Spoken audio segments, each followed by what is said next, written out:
안녕하세요. 루시나 산부인과 원장 김창원입니다. 오늘은 염색체 이상의 가능성이 있는 산모를 가려내는 선별검사인 기형아검사에 대해 알아보겠습니다. 임신 기간 중에 아무 탈 없이 태아가 건강하게 태어나기를 바라는 마음은 임신부라면 당연하겠죠. 따라서 산전검사 중 무사히 통과하기를 바라는 것 중 하나가 기형아 검사라고 생각됩니다. 최근 들어 늦은 나이에 출산과 여러 생활 습관의 문제 등 복합적인 이유로 우리나라에도 기형아 출산의 비율이 늘고 있는데요. 2019년도에 보건복지부의 자료에 의하면 100명당 15명꼴로 기형아 출산이 있다고 하니 마냥 방심할 수 없죠. 그래서 산전에 기형아를 진단하는데요. 기형아를 진단하는 검사로는 크게 염색체 이상화를 진단하는 방법과 구조적인 기형을 알아보는 검사가 있습니다. 구조적인 기형은 임신 초기 11주에서 13주에 초음파 검사를 하여 태아 목돌 및 투명대 검사와 함께 구조적인 기형을 검사하게 되죠. 그리고 임신 20주에서 23주 사이에 정밀 초음파를 시행하여 선천성 심장질환과 태아 형태의 이상이 있는 구조적인 기형을 진단하게 됩니다.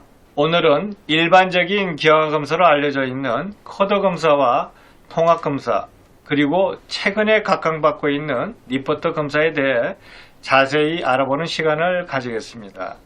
태아의 기형 중 가장 심각한 기형은 염색체 이상화와 신경관 결손증인데요. 이러한 기형을 미리 발견하려는 많은 노력의 결실로 산모의 피에 있는 수많은 종류의 물질을 검사하고 그 양의 적고 많음에 따라 기형의 빈도와 종류를 예측할 수 있게 되었죠. 그 중에 하나가 기형아 검사인데요. 기형아 검사는 염색체 기형이나 신경관 결손을 발견하기 위한 선별 검사로 기형을 확진하는 검사가 아닙니다. 즉, 이 검사상 이상이 있다 하더라도 일부에서만 염색체 이상화로 태어납니다.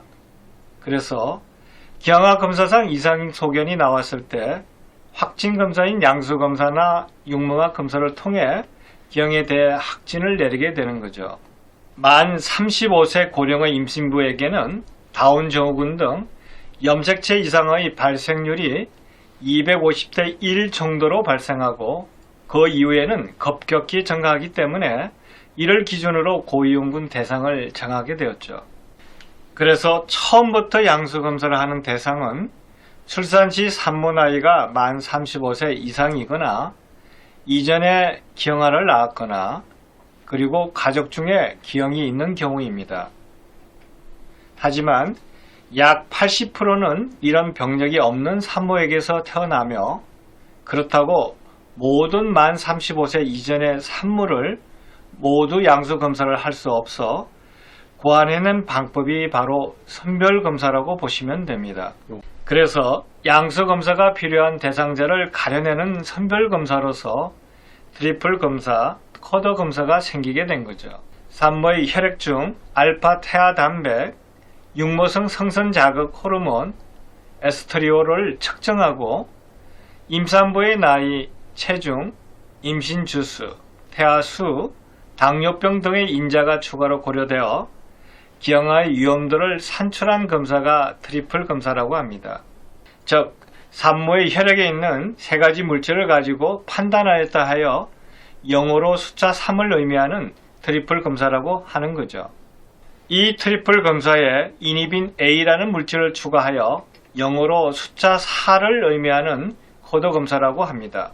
보통 15주에서 20주 사이에 임신부를 대상으로 시행하는 이 검사는 혈액을 3에서 5mm가량 채취하여 일주일 정도 후면 결과가 나오는 비교적 간편한 선별검사이죠. 이 검사를 통해 염색체 이상을 발견할 수 있는데요. 21번 염색체가 하나 더 있는 염색체 이상아인 다운 증후군과 18번의 염색체가 하나 더 있는 에드워드 증후군을 발견할 수 있죠. 또한 태아의 척추에 이상이 있는 척추 이분증과 같은 신경관 결손증 이상을 발견하게 됩니다. 이 검사를 통한 다운 증후군의 발견율은 약 80%이고 양성 예측률은 2% 정도인데요. 발견율이 80%라는 것은 다운 증후군 태아를 임신한 임산부 100명 중 약 80명에서는 코드 검사상 비정상을 보이고 나머지 20명에서는 정상 소견을 보인다는 거죠. 한편 양성 예측률 2%는 코드 검사상 비정상 소견을 보인다 해도 실제 기형이 있을 확률은 임산부 100명 중 2명에 불과하고 나머지 98명은 정상화라는 이야기입니다. 이러한 이유 때문에 코드 검사를 확진 검사라 보지 않고 선별 검사라고 하는 거죠. 요즘은 통합 선별 검사라고 해서 1차 혈액 기형아 검사로 태아 목덜미 투명대와 함께 12주에서 13주경에 하고 2차는 16주에서 18주경에 코드 검사를 하여 즉 2번에 걸쳐 실시하는 검사를 많이 합니다. 통합 검사를 하면 다운 증후군의 발견율이 95% 정도 되죠. 이 검사를 통해 고이용군의 임신부와 저이용군의 임신부로 구분하는데요. 만약 고이용군의 임신부로 나온다면 다운 증후군이나 염색체 이상의 확진을 위해 양수 검사와 육모화 검사를 실시하여 태아의 기형을 확진하는 것이 일반적인 절차입니다. 최근에는 새로운 선별 검사인 리포터 검사가 곽강을 받고 있는데요. 점차 검사 빈도가 늘어나고 있으며 향후 양수 검사를 대체할 것으로 보이는 검사입니다. 리포터 검사는 비록 비침습적 검사이지만 다운 증후군의 발견율이 99% 이상이며 이 검사상 양성으로 나오면 염색체 이상화가 나올 가능성이 매우 높습니다. 리포터 검사의 원리는 임신 10주 이후가 되면 초기 태반의 착상이 어느 정도 완성되어 태반이 기능을 하기 시작합니다. 이 시기부터 태아 혈액 내에 존재하는 태아의 염색체 조각, 즉 DNA 분액이 탯줄과 태반을 통해 산모의 혈액으로 넘어가는데요. 태아의 염색체 조각의 양이 많아져 축출하기 좋은 시기인 임신 12주 이후에 검사를 하게 됩니다. 따라서 산모의 혈액 내에 있는 태아의 염색체 조각들을 축출해 염기 서열을 분석하여 태아의 염색체 이상화를 진단하는 검사이죠. 즉 다운 증후군, 에드워드 증후군, 파타우 증후군, 터너 증후군, 클라인펠터 증후군, 트리플 X 증후군 등 기타 염색체 이상화를 진단하게 됩니다. 따라서 기존의 선별 검사는 산모의 혈액의 물질을 검사하는 것이라면 리포터 검사는 산모의 혈액 내 태아의 염색체를 검사하기 때문에 기존 선별 검사와는 차원이 다릅니다. 전에는 비용이 많이 비싸고 검사하기가 힘들었지만 지금은 국내에서도 자체 검사법이 나오고 비용도 많이 저렴하여 최근에는 급격하게 증가하는 추세입니다. 검사 결과는 양수 검사의 99% 정도에 근접할 만큼 정확한데요. 리포터 검사의 종류에는 리포티 검사, 베리파이 검사, 하모니 검사, 라이스 검사, 망가도 등이 있습니다. 기형아 검사 시기는 임신 15주에서 24주 사이에 할 수 있으나 되도록 20주 전에 하는 것이 좋은데요. 가장 적절한 시기는 16주에서 18주 사이입니다. 이 시기에 검사하면 산모 혈액 내 태아 단백질이 많아 정상과 비정상을 구별하기가 좋고 이상이 있을 때는 재검사를 하여 양수 검사로 태아 기형을 확진한 다음 태아에 대하여 임신 유지 여부를 결정할 시간적 여유가 있기 때문이죠. 임신 15주 전에는 산모 혈액 내 알파 태아 단백질 양의 변화가 많아 정확도가 떨어지는데요. 반대로 임신 20주 이후에는 비정상으로 나왔을 때 태아를 처리하기가 힘들고 또한 검사의 정확도가 떨어지기 때문입니다. 하지만 20주가 넘었다고 검사를 제외하는 것은 옳은 방법이 아닌데요.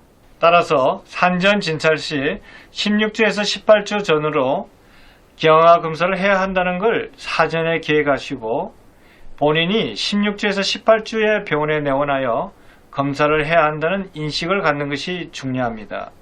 기형아 검사를 한 후 염색체 검사상 이상이 나왔을 때 정밀 검사로 넘어가는 것이 일반적입니다. 하지만 간혹 산모 본인이나 병원 측에서 재검을 요청하는 경우가 있는데 이것은 원칙적으로 옳은 방법은 아닙니다. 첫 번째 검사에는 이상 소견이 나왔는데 재검을 하여 정상으로 나오면 판단에 혼선이 생기고 정상이라고 확신할 수 없어집니다. 하지만 재검을 하는 경우는 신경관 결손증의 선별검사상 이상이 나왔을 때이며 오히려 이 경우는 재검사를 해야 합니다. 그래서 재검사를 해서 이상이 있을 때 양수검사를 하며 양수 내 신경관 결손증이 있을 때 검출되는 물질, 특히 알파 태아 단백, 아세틸콜린 에스트레이즈를 검사하고 또한 초음파로 신경관 결손을 진단하게 되죠. 기형아 검사는 각각의 호르몬 수치상 검사 결과에 따라 해석을 달리하는데 특히 임신 주수, 몸무게 등 환자의 개인적인 조건에 따라 조금씩 달라질 수 있어 가장 중요한 점은 정보를 정확히 기재해야 한다는 점입니다. 우선 신경관 결손증을 진단하는 데 중요한 알파 태아 단백 검사의 결과 해석에 대해 알아보겠습니다. 알파 태아 단백은 태아 혈액 단백질의 주요한 성분으로 아직 그 역할은 잘 알려져 있지 않지만 혈청 단백질의 주 성분으로 알려져 있죠. 이 단백질은 처음에는 난항에서 만들어져 이후 태아의 간이나 장에서 만들어지는데 어른의 간에서는 매우 적게 생성되는데요. 양수에서는 임신 중기 초에 가장 많아졌다가 임신이 진행되면서 태아와 비슷하게 줄어듭니다. 알파 태아 단백 수치는 표본 중앙값을 기준으로 중앙값의 배수 MOM을 따지는데 비정상 수치인 2.5 MOM 이상이 나오면 정밀 검사를 하죠. 개방성 신경관 결손증은 약 80%의 정확성을 가지며 일반적인 기준은 2.5 MOM 이하이고 그 이상은 비정상으로 간주하여 정밀 검사를 합니다.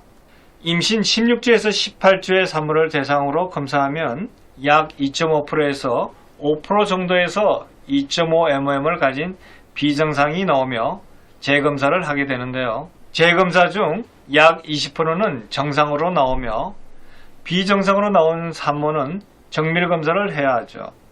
비정상에서 3.5 MOM 이상 수치가 아주 높은 경우는 초음파 검사상 정상이라 하더라도 신경관 결손이랑 다른 태아 이상, 기형을 동반할 가능성이 큽니다. 두 번째로 염색체 이상의 결과를 해석하는 방법입니다. 산모의 나이가 만 35세 이상일 때 염색체 이상이 있는 태아가 나올 확률이 통계상 250명 중에 1명입니다. 따라서 다운 증후군이나 에드워드 증후군이 250대 1 이상의 확률이 나오면 기형아 검사상 양성, 즉 고위험군으로 판단되죠. 기형아 검사상 양성으로 나오면 다운 증후군 등의 염색체 이상화를 확인하기 위해 양수 검사나 육모막 검사로 확진을 하게 되죠. 오늘은 기형아 검사를 진단하는 선별 검사인 기형아 검사에 대해 알아봤는데요. 한 번 더 강조드리면 기형아 검사는 확진 검사가 아니며 염색체 이상화를 낳을 확률이 높은 고위험군을 알아보는 검사입니다. 기형아 검사에서 고위험군으로 나오더라도 일부에서만 기형으로 확진됩니다. 설령 기형으로 진단되더라도 태아를 낳을지 포기할지의 선택은 본인에게 주어지게 되죠. 그리고 다운 증후군 같은 기형인 아이를 낳는다 하더라도 마음의 준비를 하고 낳기로 결정하는 것과 예상치 못하게 다운 증후군이 태어나는 것은 완전히 다릅니다. 따라서 기형아 검사를 하는 마음은 불안한 마음보다는 본인의 태아에 대한 정확한 정보, 즉 건강과 기억 여부를 확인하는 것으로 받아들이시면 됩니다. 그리고 기형아 검사에서 이상이 나오면 전문의로부터 정확하고 자세한 설명을 듣고 양수 검사나 육무막 검사 등 친접적 검사를 할지를 결정하시면 되죠. 결국 양수 검사와 같은 침습적 검사를 할지의 최종 결정은 산모의 몫이며 산모의 자율 선택권에 달려 있습니다. 저번 시간에 이어 마지막으로 강조하고 싶은 말은 태아에 대한 최종 검사 결과가 나오면 본인의 자녀에 대한 생각과 의견을 존중하여 결정하면 됩니다. 따라서 기형아 검사는 똑똑하고 건강한 아기를 낳기 위한 과정으로 받아들이시면 됩니다. 그럼 오늘 강의도 도움이 되셨길 바라며 이만 마치겠습니다. 오늘도 행복하세요.